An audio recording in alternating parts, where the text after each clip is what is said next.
there, I'm Ara, aka I Eat Zebra. In today's video, I'm going to be breaking down episode 6 of the Bad Batch, Decommissioned.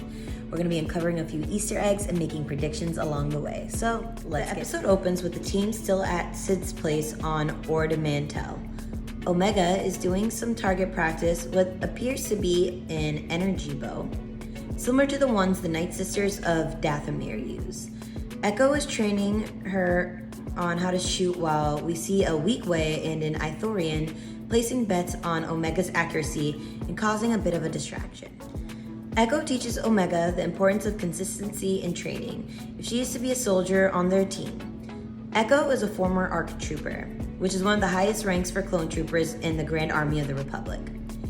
He may not have been enhanced from birth, like the rest of the team, including Omega, but through hard work, dedication, and consistency, he proved how valuable he was.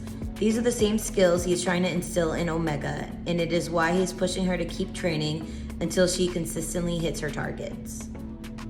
Sid comes in and debriefs them on their next mission. I love Sid's sass. She's definitely a great addition to the series, as she checks Tech on the fact it's her meeting, so she'll be doing the talking. Sid tells them the next mission is to retrieve a tactical droid in a decommissioning facility on Correlia. This being the obvious reason for the title of the episode, Decommissioned. Correlia is the homeworld of Han Solo and is featured in the Solo film. Sid also offers Omega some advice on how to shoot. She needs to build her weak noodle arms so she can release accurately. Omega luckily learns quickly and keeps this lesson in mind. Speaking of learning lessons, on their way to Correlia, Omega learns more about the value and purpose of tactical droids. Tactical droids were used in the Separatist army against the clones in the Grand Army of the Republic. They will learn and retain knowledge from each battle, becoming better at learning how to defeat the clones. This information in the hands of rebels can be used to fight against the Empire. The team lands and makes their way into the decommissioning factory. It is almost the opposite of what we see in Attack of the Clones, in the droid building factory on Geonosis. The team takes position as they look for their target. Omega eventually locates the tactical droid head on the conveyor belt. As she reports over her comm device, she spots what appears to be a worker at the factory, grabbing the head and running off.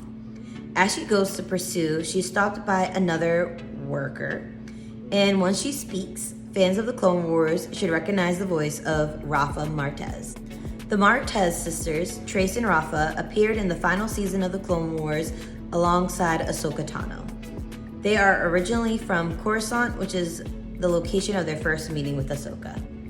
Omega draws her bow on Rafa as Trace is calling to report she retrieved the tactical droid's head.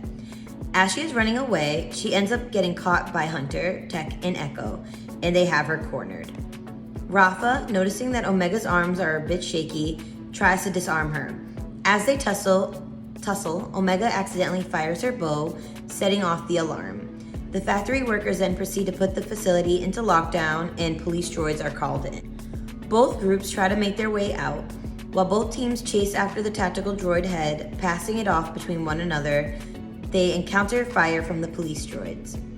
Hunter and Rafa end up teaming up to shoot off the droids, while Trace and Omega race each other to retrieve the head. Echo ends up shutting the power down in the factory in order to lift the lockdown. The team needs Wrecker to reach a control panel to activate the power again. Wrecker, being terrified of heights, conquers his fear and swings over to the panel to turn it on. Unfortunately, in the process, he hits his head yet again. Wrecker starts to writhe on the floor, holding his head, repeatedly saying, "Good soldiers." And I just want to say a big "I told you so." It was a bit obvious, but I did say in my episode 2 review that he will say that phrase to indicate his ship is fully in Order 66 mode. Omega, in the meantime, ends up getting trapped under some droids after the power is turned back on. Hunter devises a plan to get him and Rafa some cover so he can help Omega.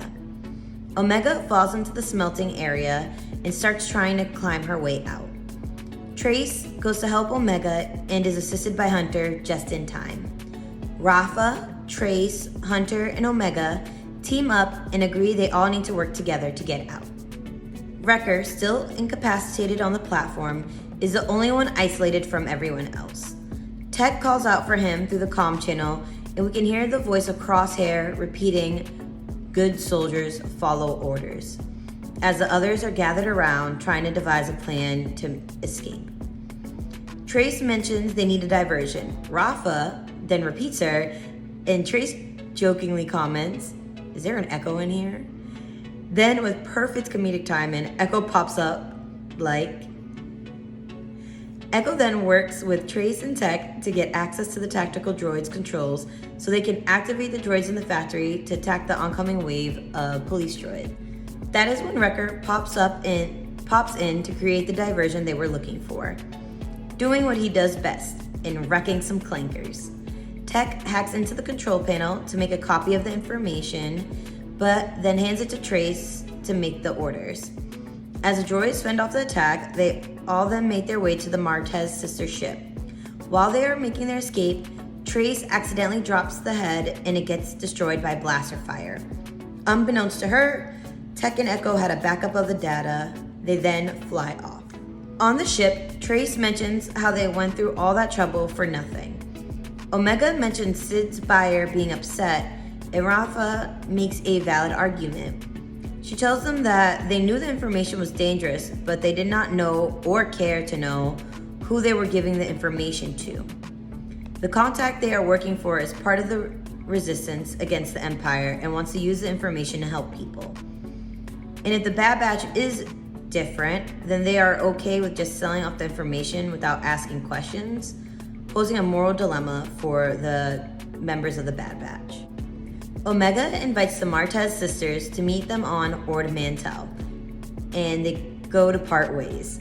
Hunter then hands the backup data to Rafa and tells her he knows they're going to use it for the right reasons. Hunter comments on how simple life was when he was only a soldier, and Rafa retorts, "In the end, we all have to choose sides." This is one of the themes of the show. The difference between just following orders or standing up for what is actually the right thing to do. We end the episode with Rafa reporting back to a mysterious figure, saying they retrieved the data and that there is a rogue group of clones and they know where to locate them. And the figure that they're speaking to in the holo communication will most likely be interested in learning more. The biggest question following this episode for most is, who is the mystery figure at the end of the episode? I have 3 individuals whom I think it may be. Based on the clothing, it looks very similar to Senator Bail Organa, a known rebel leader and father to an adopted Leia. Due to their existing relationship, Ahsoka Tano is the obvious choice. She's also known to be working as a Fulcrum agent for the Rebellion. My last choice is Captain Rex, who has already been mentioned in the series and has appeared in trailers for the show. Ahsoka was with Rex during Order 66 and helped remove his inhibitor chip. Ahsoka most likely informed him of the Martez sisters, since if she had not met them, she would not have eventually reunited with Rex to lead the mission on Mandalore. Rex to me is the most likely choice. We already know he's going to show up, and with Wrecker's chip now in effect, it makes the most sense for him to appear to help them out with removing it. I do not think he needs to encounter a Jedi for them to realize what is happening, as Crosshair just became overly aggressive and adhered to his orders more than usual. I believe Wrecker will do the same, and with his super strength, it has the potential to be catastrophic. Excited to see when the Wrecker chaos starts to unfold. Who do you think is the mystery figure at the end of this episode? Leave your comments down in the section below. Do not forget to like and subscribe and hit the notification bell to be notified when new videos are coming your way. See you next time. Bye!